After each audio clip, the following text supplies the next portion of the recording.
เป็นวัดร้างโบราณสืบสาน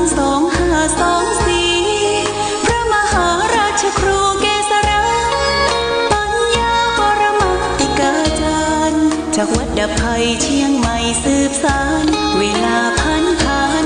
131 ปีนานไกลวัดพระบาทอุดมรุ่งเรืองงามตาเจ้าน้อยบุญทาวงศาข้าหลวงปวงเชียงใหม่ปกครองหัวเมืองฟ้าทุ่มเทแรงกายแรงใจทุกชาติพันธุ์รวมใจรักษามัคคี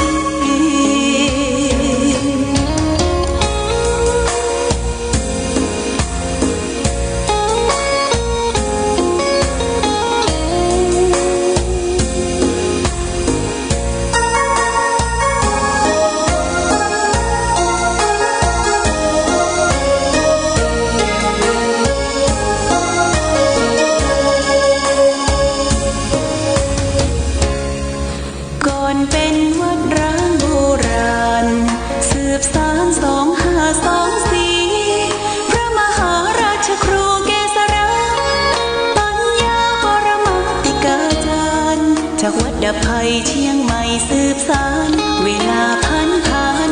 131 ปีนานไกลวัดพระบาทอุดมรุ่งเรืองงามตา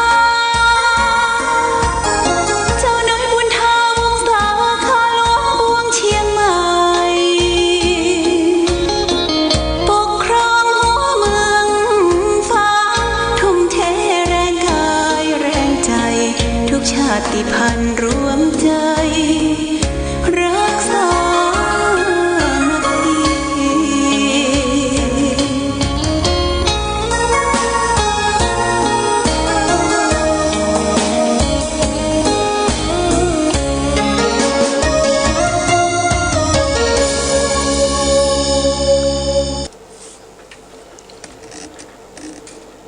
เจริญสุข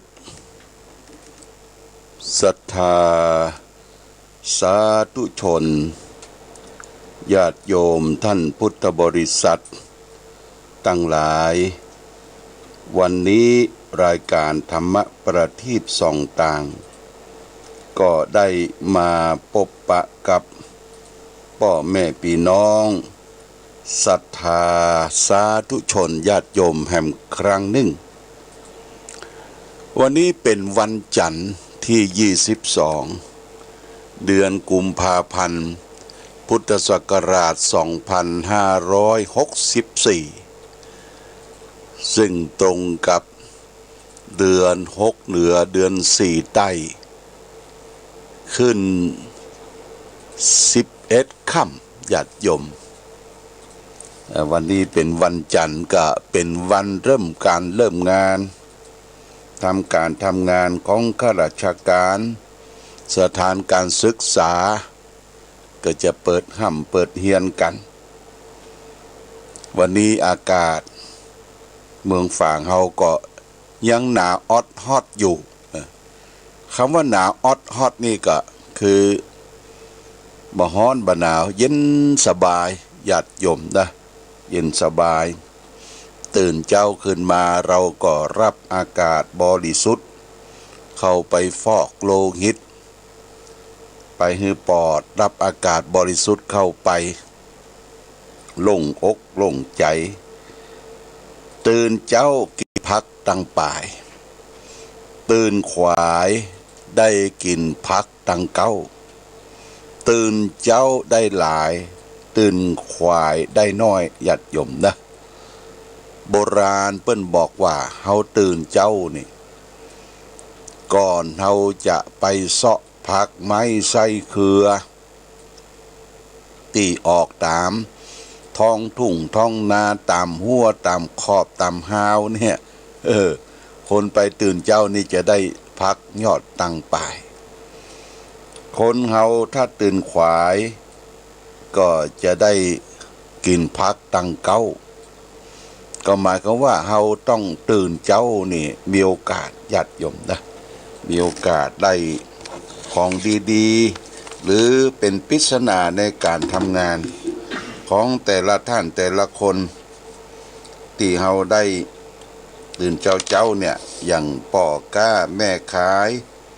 ไปกาดไปลีก็จะได้มีโอกาสขายได้นักกว่าคนอื่นเขาหรือไปซื้อของก็ได้ของสดกว่ามากกว่าคนอื่นเขาอันนี้เป็นปริศนาของคนที่ตื่นเจ้าก็เขาก็ต้องแอคทีฟนะญาติโยมนะแอคทีฟคือการตื่นตัวโอ้ถ้าเมาฟู่ฟี่ฟู่ฟายเมาหลับเมานอนนี่ก็บัดตันเปิ้นละเนาะบัดตันเปิ้นเนี่ยอย่างจ้าเช้าชามเย็นชามนะ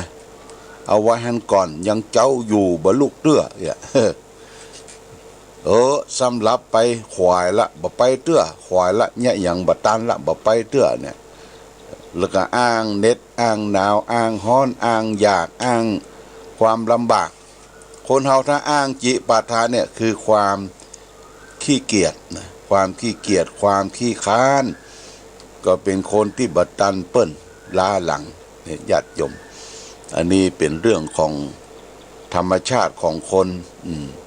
เฮาต้องตื่นตัวตื่นใจอยู่ตลอดเวลาวันเวลาเนี่ยมันบ่เคยท่าและก็รอไผ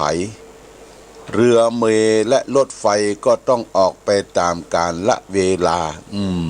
จะจ้าจะเวยก็ออกไปตามกาลละเวลาวันนี้วันที่22ก็สัก9 โมงก็จะได้เดินทางไปร่วมทำบุญในการทำบุญครบรอบงานของหลวงพ่อพระครูประดิษฐ์พรหมคุณหรือหลวงพ่อบุญเย็นที่วัดป่าไม้แดงพระเจ้าพรหมมหาราชทุกปีวันที่22เนี่ยญาติโยมทางศิษยานุศิษย์อันมีครูบาดวงคำพระครูสถิตธรรมพิรักษ์เจ้าคณะอำเภอชัยปราการเจ้าอาวาสวัดป่าไม้แดงพระเจ้าพรหมมหาราชพร้อมโดยศิษยานุศิษย์ทั้งในประเทศต่างประเทศเพิ่งก็จะมาร่วมประจุมนุมกันแสดงออกซึ่งความรู้รักกตัญญูต่อผู้เป็นบุพการีคือครูบาอาจารย์คือหลวงพ่อบุญเย็นหลวงพ่อบุญเย็นนั่นเมื่อท่านยังมีชีวิตอยู่ได้ทำคุณประโยชน์ไว้มากมายตำแหน่งท่านเป็นรองเจ้าคณะอำเภอฝางในสมัยยุคหลวงพ่อท่านพระครูวิทิตธรรมรสเจ้าหน้าอำเภอฝางวัดพระบาทอุดมองค์ที่6ของอำเภอฝางเฮานะหลวงพ่อบุญเย็นได้ทำคุณประโยชน์อย่างที่เราเห็นง่ายๆตามบ้านเฮานี่ก็คือสนามกีฬาอำเภอฝางนี่ก่อนการมาเขาบอกมีสนามกีฬาหลวงพ่อบุญเย็นพร้อมโดยศิษยานุศิษย์ก็เอารถแท็กเตอร์มาไถมาถากเป็นสนามกีฬาแล้วก็ปูนแหมที่โรงเรียนแม่อายวิทยาคมสนามกีฬาและหนทางตัดไปป่าแดงบ้านหลวงเนี่ยก็หลวงพ่อบุญเย็นนะเป็นผู้มีบุญบารมีได้ช่วยบ้านช่วยเมืองสร้างคุณประโยชน์ไว้มากมายแต่ท่านก็ได้ดับขันทิ้งความอะไรไว้ให้แก่ลูกศิษย์ลูกหาได้สร้างวัดพระเจ้าพรหมมหาราชเป็นที่การกรุงรุ่งเรืองเจริญมาถึงปัจจุบันวันนี้ก็จะเป็นงานทำบุญครบรอบหลายปีเนอะหลายปีละวันที่22 มีนาวันที่23 มีนานี่วันพุธนี้หลวงพ่อก็จะได้เดินทางไปที่เปิ่นอบรมบาลีที่วัดดอยทรัพย์ปัญญูอำเภอแม่วางคือ นักเรียนที่จะเตรียมสอบบาลีปรริญญาธรรม1 2 3 4 5ก็จะต้องไปอบรมที่วัดดอยสัปปัญญูทางคณะกรรมการที่จัดสรรในการอบรมก็ได้ขอให้คณะสงฆ์ได้ไปเลี้ยงเพลได้ไปถวายความอุปถัมภ์วันพรุ่งนี้ก็จะเป็นตำบลแม่คะแม่ศูนย์แล้วก็แม่งอนนะอันนี้เพิ่งก็จะได้เก็บกันจตุปัจจัยและก็ส้มแหม100 กิโลญาติโยมนะจะได้เอาไปถวายในงานเตรียมสอบหรือว่าติวสอบที่วัดโดยสัปปัญญูอำเภอแม่วางจังหวัดเชียงใหม่เนี่ยญาติโยมวันพุธก็ปะตี5 ครึ่งก็จะได้เริ่มออกเดินทางพรุ่งนี้นะก็จะปิกมาถึงบ้านเฮาก็ค่ำบ่แล้วก็วันพรุ่งนี้ทางคณะสงฆ์ตำบลปงน้ำร้อนวันที่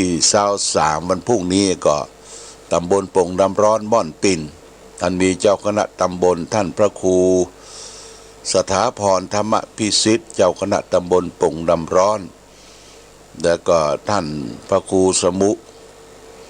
สุภโชคโพธิสาโรก็จะได้ปาวัดหรือตุเจ้าพระสงฆ์องค์เดนขึ้นไปเพี้ยวไปกวาดไปปัดเตรียมการเตรียมงานณที่บนวัดพระธาตุศรีมหาโพธิ์ตโปธารามทุกปีทุกครั้งเนี่ยเราก็จะเริ่มเข้ากรรมนะเข้ากรรมวันที่21 22 23แล้วก็24ออก3 วัน 3 คืนปีนี้ก็ติดขัดเรื่องโควิด19บัสะดวกในการจะเข้ากรรมปฏิบัติธรรมก็จะทำอุปสมบทหรือว่าอบรมสมโภชอบรมสมโภชนี่วันเดียวนะวันที่24นะญาติโยมนะวันที่24นี่พระสงฆ์เถระทั้ง3 อำเภอหัววัดต่างๆที่ได้อาราธนานิมนต์ก็จะขึ้นไปเจริญพระพุทธมนต์นะพุทธมนต์ที่บนวัดพระธาตุศรีมหาโพธิ์พระธาตุม่อนปิ่นวันนั้นก็ได้เข้าไปร่วมประชุมกับองค์การบริหารส่วนตำบลปงน้ำร้อนญาติโยมนะมีท่านนายกต้อมเป็นต้นเป็นประธานก็ได้บอกบุญบอกกล่าวได้แจกซองแจกบัตรไปร่วมกันเนอะวันที่24นี่เป็นวันส่งน้ำของวัดพระธาตุศรีมหาโพธิ์ตโปธารามพระเจ้าใหญ่และการส่งน้ำเขาก็จะมีการเจริญพุทธมนต์แล้วก็จะได้เสกซ้อมย้อมยศองค์สารูปพระเจ้าพิมพาพระเจ้าองค์ใหญ่และก็ผ้าเหลืองญาติโยมผ้าเหลืองนั่นเขาก็จะได้เตรียมไว้สืบชะตาต้นไม้ที่บนดอยนะ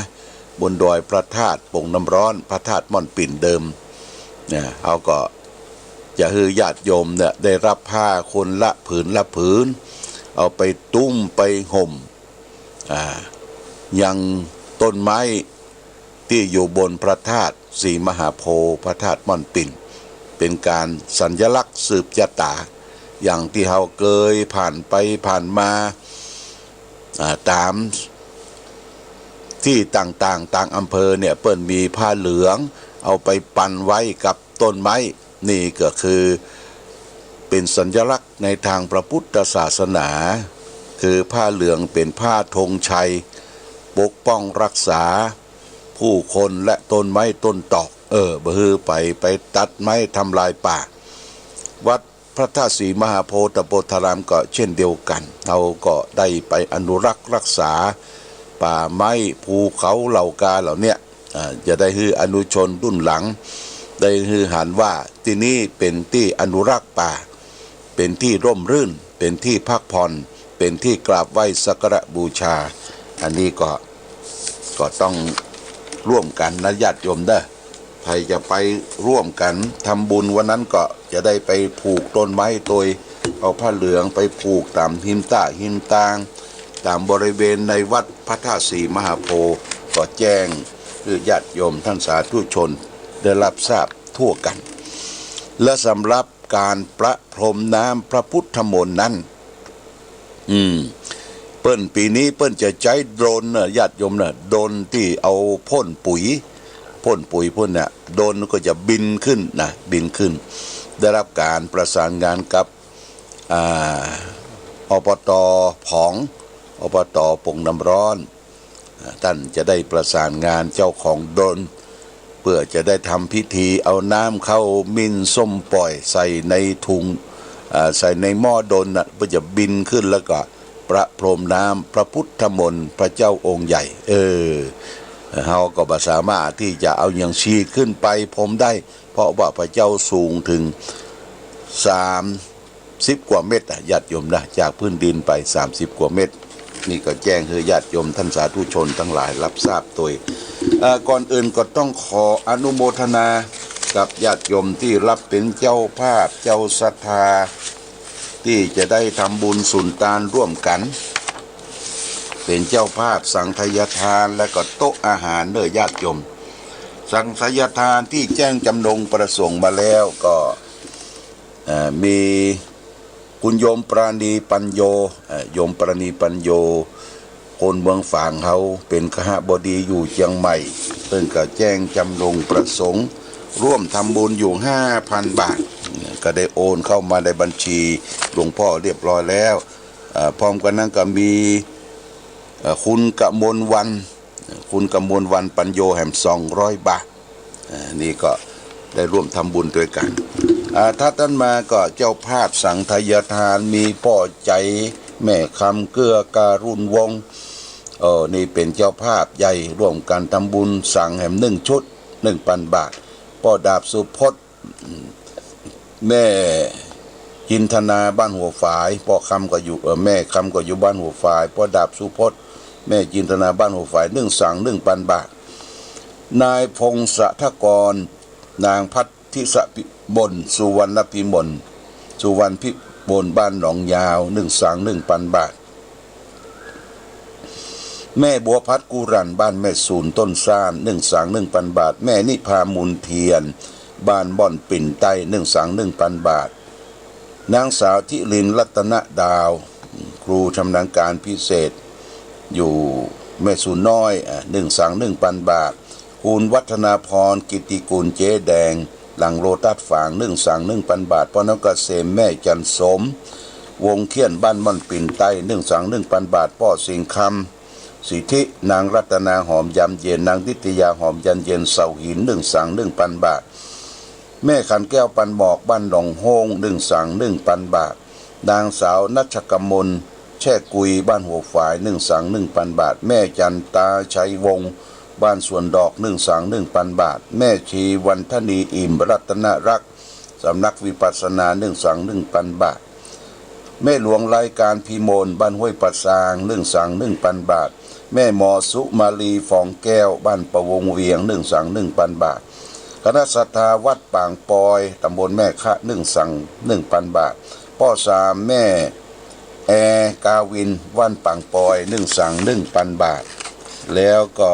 ทัดนั้นมาก็มีแม่พ่อนวลแม่น้อยเทียนวันบ้านป่างปอยสั่ง 1,000 บาทแม่อามกรดคำบ้านป่างปอยสั่ง 1,000 บาทคุณแม่อรงกฎชัยวิชิตบ้านแม่คาสั่ง 1,000 บาทพร้อมโดยลูกชายแห่มชัยวิชิตบ้านแม่คาสั่ง 1,000 บาทป้อแกนทาเป่งบ้านหัวฝายสั่ง 1,000 บาทนี่เป็นราย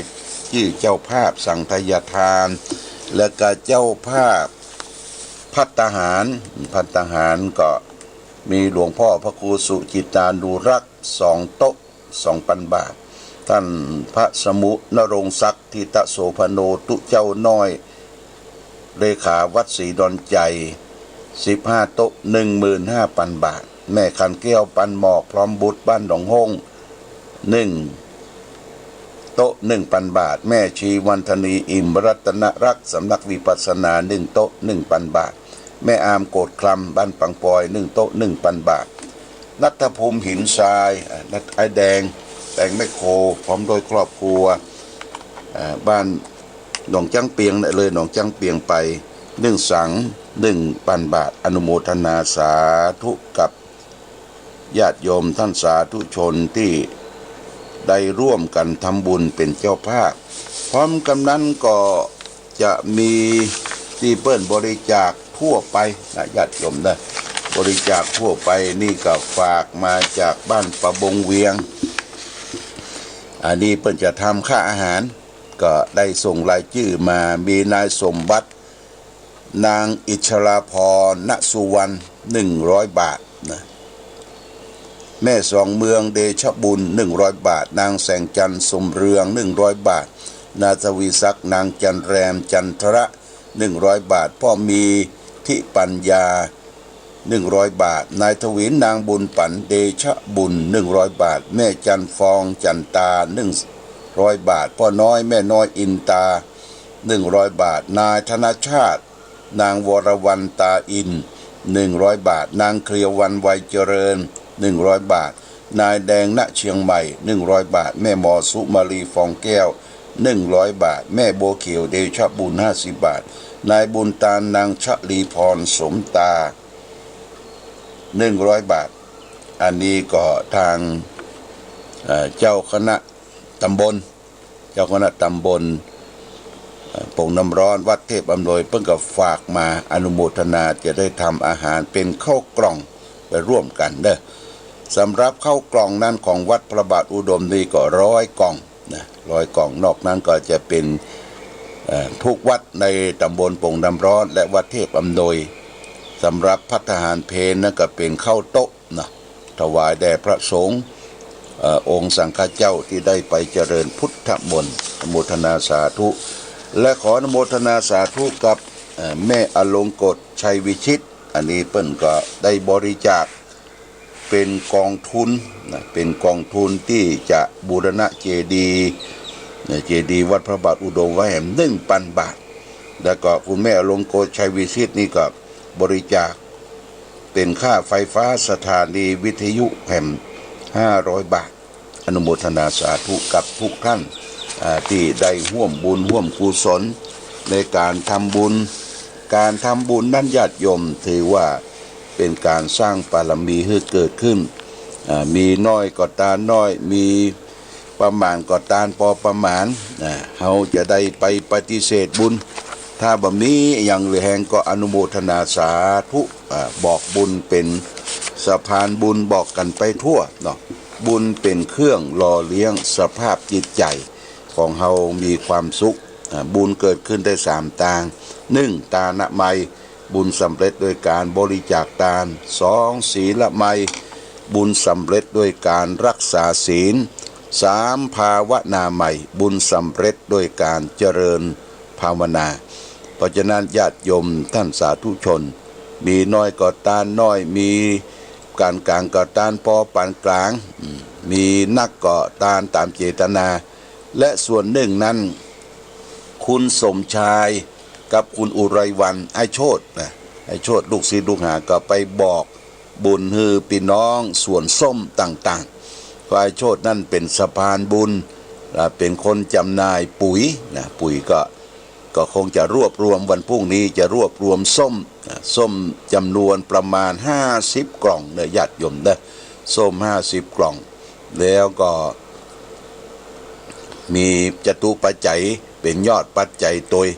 อันนี้ก็จะได้รวบรวมปี1 ครั้งเขาก็จะได้ทานส้มแก่ตุเจ้าพระสงฆ์ป่อเลี้ยงสวนส้มต่างๆก็คงจะได้ขึ้นไปอนุโมทนาด้วยกันณที่วัดพระธาตุศรีมหาโพธิโพธารามพระธาตุบ่อนปิ่นเดิมทุกครั้งทุกปีก็ได้รับความเมตตาจากคุณสมชายสุวรรณกับคุณอุไรสุวรรณ